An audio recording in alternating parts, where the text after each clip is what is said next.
Mặt bích chìm trên gỗ. Rút kinh nghiệm từ cái đợt lần trước có bác nói là nó bị rộng quá. Đây em sẽ rút kinh nghiệm phay.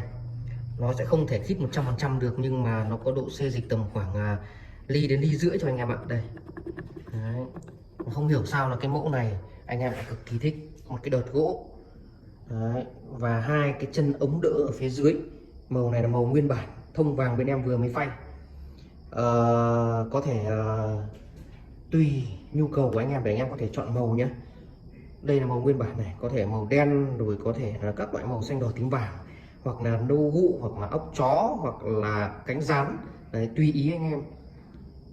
Nhưng mà có vẻ như là cái mẫu này khi phay âm xuống thì được anh em thích nhiều hơn là để nó nổi lên. Đấy, anh em nào có ý kiến gì nữa thì có thể góp ý cho mình nhá. Ok, cảm ơn anh em đã tin tưởng và lựa chọn Decor Đức Hà Nội.